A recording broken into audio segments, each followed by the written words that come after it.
un désir immodéré de liberté de la jeunesse, un désir de changement devant l'oppression en tout genre, même intellectuelle, un désir de changement contre l'aliénation, un désir de changement contre les irresponsables qui ont perduré pendant un demi-siècle, qui se traduit par la liberté de ce qu'on est ne nous suffit pas.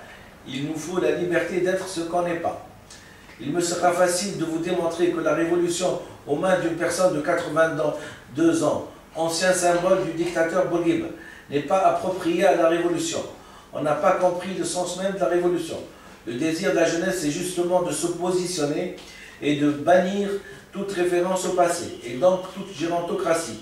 La fuite des milliers de jeunes vers un nouveau monde, au prix de leur vie, en traversant la Méditerranée sur des rafiots de fortune, a un seul sens: on ne vous croit pas.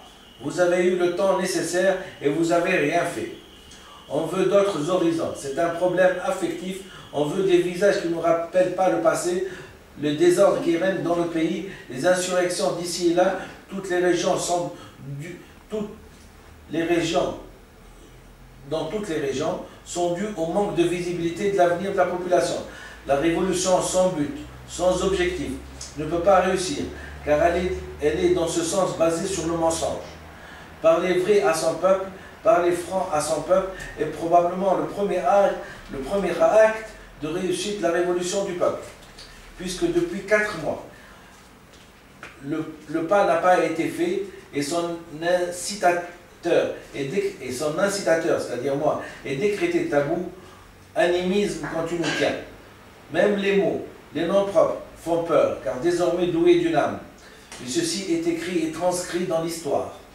C'est bien Dr Benfis Ahmed qui est le premier chez les Arabes à parler de l'acquis phylogénique, et c'est le premier qui a fait référence au Coran. On parlait du Mu'ta et du Muqtasab, c'est-à-dire de l'unier et de l'acquis.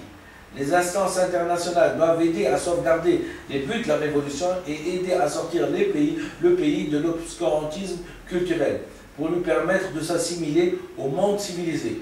Il est donc presque impératif de demander par la voie diplomatique aux personnes ayant été membres actifs sous les 2 dictateurs précédents de ne pas faire partie de ce gouvernement transitoire.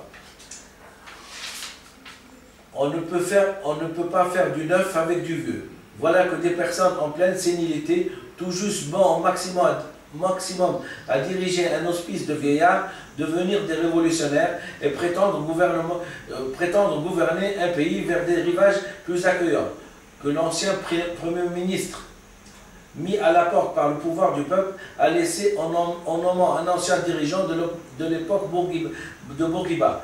C'est exactement comme un ami qui met sous les pas d'un autre ami une peau de banane, faire glisser la révolution vers d'autres destinées. Car les anciens sont là, pleins d'amertume, parce que pendant 54 ans, et avec le pouvoir entre les mains, ils ont préféré se ranger du côté de l'indignité et de leurs petits intérêts individuels, et qu'ils ont laissé la population entière sans moyen moderne de se défendre et de se civiliser. Qu'on ne se trompe pas à l'ONU. L'histoire écrite sur ces livres atteste que les 2 anciens dictateurs ne sont que 2 faces d'une même pièce. Si l'une est le choléra, l'autre est la peste. Et que tous les anciens collaborateurs ont été dans la complicité et la corruption que du côté du peuple.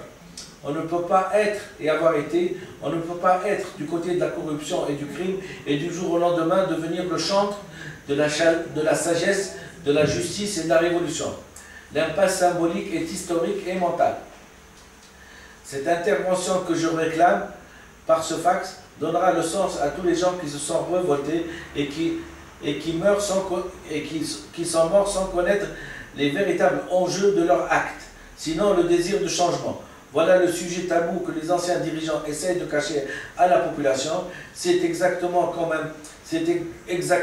un médecin qui essaie de cacher à son patient une maladie grave à l'issue fatale.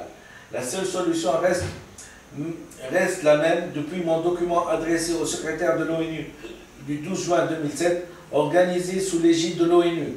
Une conférence internationale sur le langage me semble salvatrice de cette inéquation que nous vivons, les aspirations du peuple et les convictions périmées ne me semblent salvatrices de cette inéquation que nous vivons, les aspirations du peuple d'un côté et les convictions périmées des anciens dirigeants.